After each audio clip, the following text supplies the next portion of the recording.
ہوتی، اس پہ کسی ماہر کی رائے نہیں ہوتی، اور کئی طرح کے وائس میسج آپ کو ملیں گے جو کریٹ کیے جاتے ہیں، وہ سنسنی پھیلا دیتے ہیں اور ایک دم سے لگتا ہے کہ پتہ نہیں کتنا بڑا طوفان آنے والا ہے۔ اب یہ دیکھیے کہ یہ دراصل فیئر کہیں نہ کہیں بڑھتا جا رہا ہے، اور یہ فیئر کا بڑھنا، خوف کا بڑھنا بڑا ہی خوفناک ہے۔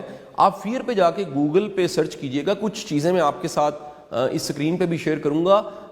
حقائق یہ ہیں کہ فیئر بذات خود امیونٹی کو کم کرتا ہے۔ فیئر جو ہے، خوف اگر بڑھ جائے تو انسان کی صحت ویسے ہی نیچے جانے لگ پڑتی ہے۔ فیئر اگر بڑھ جائے تو فیئر پری میچور ڈیتھ کی طرف لے جاتا ہے، یعنی وقت سے پہلے بندہ موت کی طرف چلا جاتا ہے۔ فیئر لا آف اٹریکشن، یعنی جو ایک کشش کا قانون ہے، اس کو ایکٹیو کرتا ہے کہ وہ تمام آپ کے خدشے اور تمام آپ کے جو خوف ہیں وہ کہیں نہ کہیں اس مسئلے کو، بیماری کو، تکلیف کو آپ کی طرف کھینچنے لگ پڑتے ہیں۔ یہ سارے کے سارے جو فیئرز ہیں جو بڑھتے چلے جا رہے ہیں، ہمیں فیئرز کے حوالے سے بیسک یہ بھی انفارمیشن ہونا چاہیے کہ انسان کا بچہ جب پیدا ہوتا ہے تو جو بورن فیئر ہے، پیدائشی جو خوف اس کے ہوتے ہیں، صرف دو خوف ہوتے ہیں۔ ایک خوف اس کو گرنے کا ہوتا ہے کہ میں بلندی سے گر نہ جاؤں۔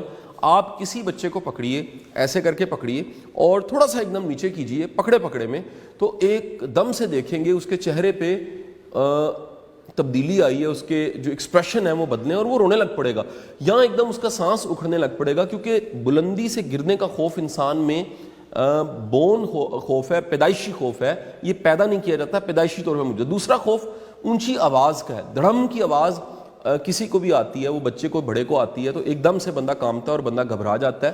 یہ اونچی آواز کا خوف اور بلندی سے گرنے کا خوف، یہ پیدائشی دو خوف ہے۔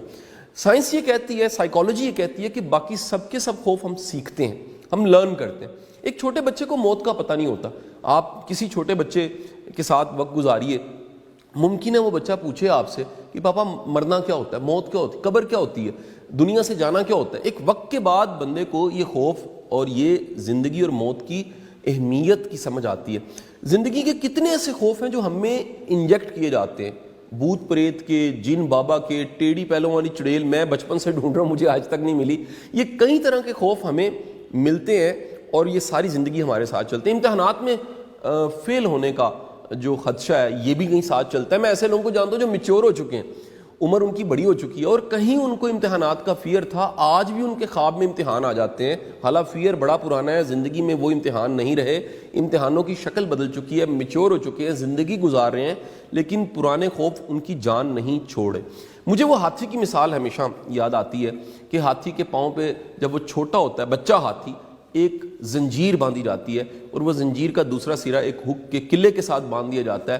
ہاتھی کا بچہ بڑا ہوتا ہے، زنجیر پاؤں کے سائز کے مطابق تھوڑی سی بڑی کی جاتی ہے، اور جب وہ بالکل جوان ہاتھی ہو جاتا ہے بڑا زور لگاتا ہے، ساری زندگی زور لگاتا ہے، بچپن سے بلوغت تک زور لگاتا رہتا ہے کھولنے کی، لیکن وہ زنجیر ٹوٹتی نہیں ہے، کھلتی نہیں ہے، کیونکہ زنجیر اتنی طاقتور ہوتی ہے کہ ہاتھی کو روک سکے۔ لیکن ایک ایسا وقت آتا ہے کہ ہاتھی طاقتور ہو چکا ہوتا ہے اور زنجیر کمزور ہو چکی ہوتی ہے، قلعے والی سائڈ سے، ہک والی سائڈ سے وہ زنجیر کھول دی جاتی ہے، زنجیر صرف پاؤں کو لگی ہوتی ہے، لیکن ہاتھی، جوان طاقتور ہاتھی، بھاگتا نہیں ہے۔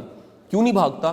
وہ زنجیر جو اس کے پاؤں کو لگی ہوتی ہے، وہ پاؤں کو زنجیر پھر نہیں لگی ہوتی، وہ اس کی سوچ کو لگ چکی ہوتی ہے، اور جس کے بھی یہاں جنرا لگ جائے، جس کے بھی یہاں تالا لگ جائے، جس کے بھی یہاں پر لاک لگ جائے، پھر وہ بھاگ نہیں سکتا۔ تو وہ ہاتھی والی مثال ہمارے ساتھ بھی کہیں چل رہی ہے۔ کورونا کا خوف اس قدر بڑھ چکا ہے اور اس قدر اس پہ ڈسکشن ہے، ہر بندہ کورونا پہ بات کر رہا ہے۔ آپ اندازہ لگائیں کہ ہم دن میں ایک پراپر ایک ویڈیو پروڈیوس کرتے ہیں، اسے اپلوڈ کرتے ہیں، لاکھوں لوگ اس سے مستفید ہو رہے ہیں۔ دن میں کوئی بڑی امپورٹنٹ 2-3 چیزیں جو کورونا سے ریلیٹڈ ہیں، جو احتیاط سے ریلیٹڈ ہے، جو آپ کی زندگی کو بچانے سے ریلیٹڈ ہم پوسٹ کر دیتے ہیں، لیکن لوگ کہتے ہیں کہ جی آپ کی ساری پوسٹیں ہی اس پہ چلی جائیں، تو ہم یہ کام نہیں کر سکتے۔ ہم اتنی ضرورت کے مطابق انفارمیشن جو بڑا ضروری ہے، جو بتانا ضروری ہے، جو انفارم کرنا ضروری ہے، وہ تو دے سکتے ہیں، لیکن اتنے خوف کو بڑھا نہیں سکتے جو خوف حقیقت سے نکل کے ایک کہہ لیجئے بالکل ایک فرضی دنیا میں آپ کو لے جائے اور اتنے خدشے میں لے جائے کہ آپ بالکل ہی فنا ہو جائیں، بالکل ہی ختم ہو جائیں۔ دنیا میں فیئرز پہ جب ریسرچ کی گئی تو پتہ لگا ڈیتھ کا فیئر بڑا ٹاپ فیئر ہے۔ یہ اتنا برانڈ ہوا ہوتا ہے، اور ہم زندگی میں جیسے میچور ہوتے ہیں، موت کو دیکھتے ہیں، مرنے والوں کو، ارد گرد کئی لوگ مر جاتے ہیں، ان کو دیکھتے ہیں، قبر کو دیکھتے ہیں، جنازے کو دیکھتے ہیں، یہ موت کا خوف ہمیں بندے کا پتر بھی بنا کے رکھتا ہے، یہ ہمیں ٹھیک رکھتا ہے۔ لیکن یہ خوف بڑھ جائے اگر، یہ ایک نفسیاتی عارضہ بن جاتا ہے اور پھر ہماری زندگی کا سارا نظام دھرم بھرم ہو جاتا ہے، ہم کچھ نہیں کر پاتے.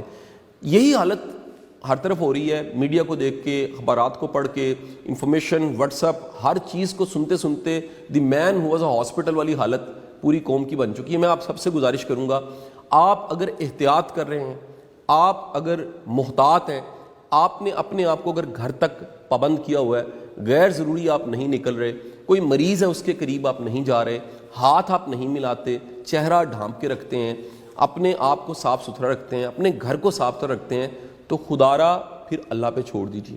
توکل شروع کہاں سے ہوتا ہے؟ اونٹ کا ایک پاؤں باندھ دیا جائے تو اس کے بعد توکل شروع ہو جاتا ہے. ہم نے اگر پوری احتیاط کر لی ہے، خدا کے لیے، خدا پہ، رب پہ چھوڑنا سیکھیں. چیلنج، کرائسس، مسئلے، یہ آپ کے ایمان کو پختہ کرنے کے لیے بھی آتے ہیں، یہ آپ کا رب کے ساتھ تعلق بڑھانے کے لیے بھی آتے ہیں. تو اگر آپ نے اپنی احتیاط پوری کر لی ہے، احتیاط اپنی جگہ پہ ہے، احتیاط کے خلاف نہیں ہوں، لیکن احتیاط مکمل کرنے کے بعد پھر لازم ہے کہ پھر پرسکون ہو کے بیٹھ جائیے. جو سرکل آف انفلوئنس ہے، جو کر سکتے ہیں آپ اور جو ٹھیک کر سکتے ہیں وہ کیجئے، اللہ پہ چھوڑ دیجئے. لیکن اگر آپ خوف کو اتنا طاری کریں گے کہ آپ نفسیاتی مریض بن جائیں، آپ کچھ کر ہی نہ سکیں، تو آپ کی زندگی کا سارا نظام درم بھرم ہو جائے گا. ایون ریلیشنز خراب ہو جائیں گے آپ کے، ایون آپ کھانا پینا چھوڑ دیں گے. سب سے زیادہ فیئر کا جو امپیکٹ ہے وہ سائنس، میڈیکل سائنس یہ بتاتی ہے اور سائیکالوجی یہ بتاتی ہے کہ فیئرز جب بھی طاری ہوتے ہیں پیٹ زیادہ خراب ہوتے ہیں، فیئرز جب بھی طاری ہوتے ہیں امیون سسٹم ڈیمیج ہوتا ہے اور بیماریاں اور زیادہ حملہ کرنے لگ پڑتی ہیں. تو خوف احتیاط کی حد تک ٹھیک ہے، احتیاط کے بعد، پوری احتیاط کے بعد آپ کو اللہ پہ چھوڑنا اور امید رکھنی ہے. آپ کو یہ بھی گوش گزار کر دوں کہ فیئر کے ترجمے بڑے مزیدار ہیں. فیئر کے بارے میں کہا جاتا ہے، یہ FEAR ہے، تو اسے کہا جاتا ہے فالس ایویڈنس اپیلنگ ریئل. یہ ایک ایسا ایویڈنس ہے جو بیسیکلی تو فالس ہے، جھوٹا ہے، لیکن لگ سچا ہے. فیئر پایا جاتا ہے صرف آپ کے دماغ میں، حقیقت میں کچھ نہیں ہوتا، امیجینیشن میں پایا جاتا ہے. حقیقت میں حقائق بالکل مختلف ہوتے ہیں. ہمیں ڈینجر سے ڈرنا چاہیے، جو خطرہ ہے، جہاں پر خطرہ شروع ہو جاتا ہے وہاں ضرور ڈرنا چاہیے، چھت سے چھلانگ نہیں لگانی چاہیے. اگر احتیاط بتائی گئی ہے، اس احتیاط کو چھوڑ کے آپ جگہ جگہ پھرنے لگ پڑتے ہیں تو پھر آپ خطرے میں چلے جاتے ہیں. لیکن مکمل احتیاط کر رہے ہیں تو اس کے بعد آپ زندگی کو انجوائے بھی کیجئے، اپنی فیملی کو ٹائم بھی دیجئے، اپنے بچوں کو وقت بھی دیجئے. میرا چند دنوں میں جو مشاہدہ ہے اور فیڈ بیک ہے میں دینا چاہوں گا، ان چھٹیوں، اس لاک ڈاؤن کی وجہ سے میرا تعلق میرے بچوں سے اور مضبوط ہو گیا. میں ان کو اور زیادہ وقت دینے لگ پڑا ہوں، میں اور زیادہ اچھا پڑھانے لگ پڑا ہوں. میں آئندہ ویڈیو میں آپ کے ساتھ شیئر کروں گا میں کیا کیا پڑھا رہا ہوں، میں کیا کیا ان کے ساتھ شیئر کر رہا ہوں اور کس طرح ان کو 2-2.5 گھنٹے انگیج کر رہا ہوں. اور جیسے ہی میں ویڈیو ریکارڈ کروا کے اپنا پاس ہی گھر ہے پہنچتا ہوں تو بچے انتظار کر رہے ہوتے ہیں کہ پاپا پڑھانا کب ہے آپ نے، وہ انتظار کرتے ہیں. میرا ریلیشن جو ہے بچوں سے وہ مضبوط ہوا ہے. میں اپنے بزرگوں کو زیادہ وقت دینے لگ پڑا ہوں، میں اپنی فیملی کو زیادہ وقت دینے لگ، میں اپنے آپ کو زیادہ وقت دینے لگ پڑا ہوں. میرا مطالعہ پہلے سے بڑھ گیا ہے، میری لرننگ بڑھ گئی ہے. میں شاید پچھلے کئی سالوں سے اتنا نہیں سیکھا ہوگا جتنا ان چند دنوں میں سیکھا ہے، کیونکہ لرننگ کی ہیبٹ تھی. میں اب یہ بھی ایڈ کرتا جو میرے بڑے اچھے دوست ہیں عمر ریاض صاحب، کل ان کی کال آئی تو انہوں نے بڑی مزیدار بات کی. انہوں نے کہا جی ہم دونوں خوش قسمت ہیں، ہمیں سیکھنے کی اور کتابیں پڑھنے کی عادت تھی، تو جیسے ہی وقت ملا ہمارا مطالعہ اور بڑھ گیا ہے، لکھنا بڑھ گیا، پڑھنا بڑھ گیا ہے. ریڈنگ اور لرننگ ایٹیٹیوڈ سے بہت کچھ ہم نے سیکھنا شروع کر دیا. پرابلم ان کے ساتھ ہے جن کے پاس لائبریری ہیں، جن کے پاس کتابیں ہیں، جن کے پاس گوگل ہے، جن کے پاس یوٹیوب ہے، سب کچھ ہے، لیکن سیکھنے کی عادت اور مزاج نہیں ہے. اب سے شروع کر دیجئے، چھوٹی سی عادت سے شروع کیجئے، ایک صفحہ پڑھنا شروع کیجئے، چھوٹا سا کوئی اچھا کام کیجئے، چند دن میں آپ کی عادت میں شامل ہو جائے گا. اگلے کئی ماہ تک جو نظر آ رہا ہے سکولز نہیں لگنے، ذہنی طور پہ تیار ہو جائیے. آپ نے بچوں کو خود پڑھانا ہے، ان کے فرسٹ ٹرم کے کام کو شروع کر دیجئے. کچھ نہ کچھ اپنے آپ کو مصروف رکھیے. اچھی مصروفیت بندے کو ذہنی طور پہ پازیٹیو رکھتی ہے، بندے کو ہیلدی رکھتی ہے. میں تو وہ لوگ جو ریٹائر ہو جاتے ہیں ان سے گزارش کرتا ہوں، خدارا نوکری سے ریٹائر ہو گئے، کاموں سے ریٹائر نہ ہو جائیے گا، کیونکہ اگر آپ نے کام کرنے چھوڑ دیے تو زنگ لگ جائے گا اور آپ جلدی مر جائیں گے.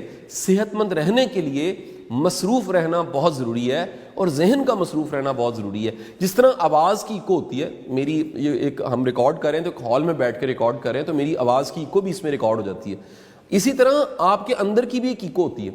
آپ جب اچھا پڑھتے ہیں، اچھا سنتے ہیں، اچھا جانتے ہیں تو آپ کی ایکو پازیٹیو ہوتی ہے. خدارا کبھی ٹی وی کا ریموٹ کنٹرول بند کیجئے اور 5-7 گھنٹے گزار کے دیکھیے، کبھی 2 دن ٹی وی کے بغیر گزار کے دیکھیے، کبھی 2-4 دن اخبار کے بغیر گزار کے دیکھیے. بیسک جو انفارمیشن، اطلاع جو ضروری ہے، جو جاننا ضروری ہے وہ جان لیجئے، لیکن ریپیٹ بریکنگ نیوز، خدشے خطرے، مر گئے، لٹ گئے، ختم ہو گئے، برباد ہو گئے، تباہ ہو گئے، اتنے مریض بڑھ گئے، اتنا، اگر یہی سنتے رہیں گے تو یاد رکھیے آپ ذہنی طور پہ مفلوج ہو جائیں گے۔ میں نہیں چاہتا کہ آپ کی ذہنی صحت پہ جو ان سے وہ اثرات پڑیں۔ مجھے لگ رہا ہے کہ آنے والے دنوں میں یہی حالت رہی تو پاکستان میں نفسیاتی مریضوں کی تعداد بڑھ جائے گی، سیکیٹری کی میڈیسن بھی زیادہ ہمیں کھانی پڑیں گی۔ خدا کے لیے اپنا دھیان کیجئے، ہمیں جسم کی صحت کے ساتھ ساتھ ذہن کی صحت بھی قائم رکھنی ہے۔ ہمیں پیشنٹ نہیں بن جانا، ہمیں مریض نہیں بن جانا، ہمیں ڈپریس نہیں ہو جانا۔ اتنی منفی خبریں سننے سے اور کچھ ہو نہ ہو آپ نا امید ہو جاتے ہیں، اور یاد رکھیے گا نا امیدی کفر ہے، یہ منع کی گئی ہے کہ اتنا نا امید نہیں ہونا، آپ نے اللہ سے پوری امید لگا کے رکھنی ہے۔ احتیاط کیجئے، اللہ سے رجوع کیجئے، دعا کیجئے، صاف ستھرے رہیے۔ آپ یہ کمال دیکھیے، ویسے یہ جملہ کہتے ہوئے بڑی مجھے جرأت چاہیے کہنے کے لیے کہ وہ ساری کی ساری پریچنگ کہ ہاتھ دھونے چاہیے، صاف ستھرا رہنا چاہیے، سادگی ہونی چاہیے، فیملی کو وقت دینا چاہیے، یہ سب کے سب ہم مبلغ جو بات کرنے والے پریچرز ہیں، ٹیچرز ہیں، علماء ہیں، ٹرینرز ہیں، اسپیکرز ہیں، ہم سارے کب سے لگے ہوئے تھے۔ قربان جائیے اللہ کی ذات، کیا خوبصورت انداز ہے۔ ایک بیماری آئی ہے اور سارے کے سارے بندے کے پتر بن گئے۔ وہ جو ہم کہہ رہے تھے کوئی سننے کو تیار نہیں ہوتا تھا، میں کہتا تھا جی ہائیجینز اچھے ہونے چاہیے کلاسوں میں، سارے کے سارے کہتے رہے جی صاف ستھرا رہنا چاہیے۔ دین ہمارا 1400 سال، دیکھیں دین میں سارے اسباق، سارے لیسنز موجود تھے کہ سادگی، پولوشن نہیں ہونی چاہیے، گند نہیں پھیلانا، صاف ستھرے رہو، ہاتھ صاف رکھو، فاصلہ صحیح رکھنا چاہیے، دوسرے کو تنگی آپ سے نہیں ہونی چاہیے۔ ایک دم سے ایک وبا آئی ہے اور سارے کے سارے لائن میں بالکل سیدھے ہو کے کھڑے ہو گئے ہیں۔ ہمیں ماننا چاہیے یہی بنیادی احتیاط والا انداز زندگی میں ہمیں لے کر چلنا ہے۔ چند دن بعد انشاءاللہ یہ کرونا دنیا سے ختم ہو جائے گا، لیکن ہمیں یہ کرونا بڑے اسباق دے کے جائے گا، بڑے لیسنز دے کے جائے گا۔ سمجھدار عقل والوں کے لیے نشانی ہے، آپ اس سے سیکھنا چاہیں تو بڑا کچھ سیکھ سکتے ہیں۔ سارا نظام، ساری مشینری آپ کی چل رہی تھی، آپ کے پاس وقت نہیں تھا، اب تو جناب والا وقت ہی وقت ہے آپ کے پاس۔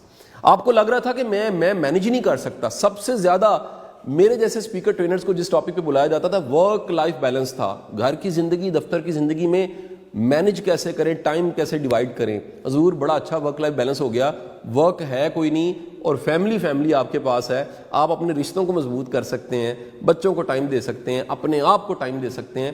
میرے کئی ایسے محبت کرنے والے فینز، فالوورز ہیں جنہوں نے میسج کر کے بتایا کہ شاہ صاحب ہم نے میڈیٹیشن شروع کر دیا ہے، ہم نے روز مراقبہ شروع کر دیا ہے، ہم یوٹیوب سے سرچ کر کے ہم نے سیکھا ہے کہ یوگا کیسے کرنا ہے، مراقبہ کیسے کرنا ہے۔ اور کئی لوگوں نے کہا جی ہم نمازوں کی اور پابندی کرنے لگ پڑے ہیں، کئی لوگ روز ترجمے کے ساتھ قرآن پاک پڑھنے لگ پڑے ہیں۔ مجھے روز کتنی تصویریں آ رہی ہیں، لوگ اپنے بچوں کے ساتھ بورڈ پہ پڑھاتے ہوئے تصویریں میرے ساتھ شیئر کرتے ہیں، مجھے خوشی ہوتی ہے۔